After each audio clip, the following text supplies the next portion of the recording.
Hello hello साथीहरू, good morning टसिदेले। म चाहिँ सन्चै छु, तपाईहरु पनि सन्चै होला भन्ने आशा गर्दछु।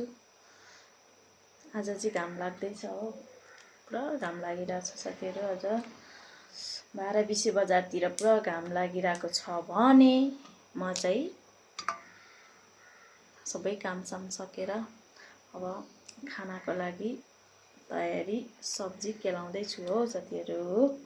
आज चाहिँ एउटा खुसी चाहिँ मेरो छोरा चाहिँ गाउँबाट आउँदैछ 3-4 दिनपछि।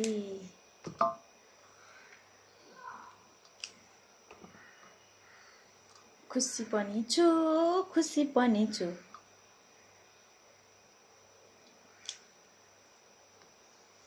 मुखै तितो बनायो तिते करेलीले, मलाई लठै बनायो झिमझिम परेलीले, भन्छन् त उहिलेको गीत।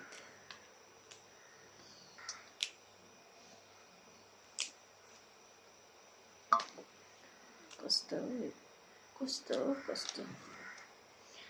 साथीहरू, तपाईहरुले चाहिँ खाँदैन हो यो इस्कुसको के भन्छ यस्तो के काङलाङ कुङलुङ परेको यस्तो कि डोरी जस्तो गरेको। त्यो चाहिँ कुनै अलि ठुल्ठुलो चाहिँ हाल्छ हो, नत्र हाल्दैन हो यो चाहिँ, तर हाल्नु चाहिँ हाल्छ अलिअलि।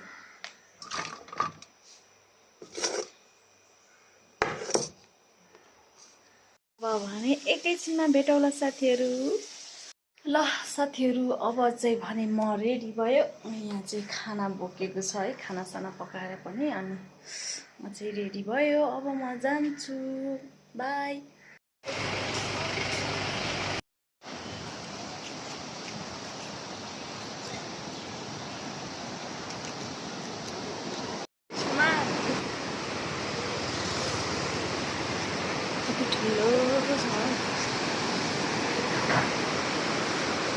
चाहिँ जाँदैछु पसल खोल्नको लागि।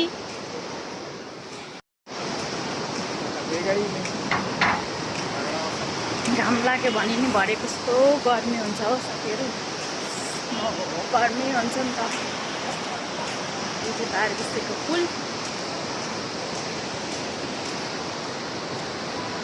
पसल चाहिँ यहाँ बोटै होटे। हेलो दाजु, गुड मर्निङ। ल साथीहरू, म पसल पुगिसक्यो। अब भने मेरो काम सुरु हुन्छ नि त साथीहरू, सामानहरू अब भने मेरो काम सुरु हुन्छ, सरसफाइ गर्ने।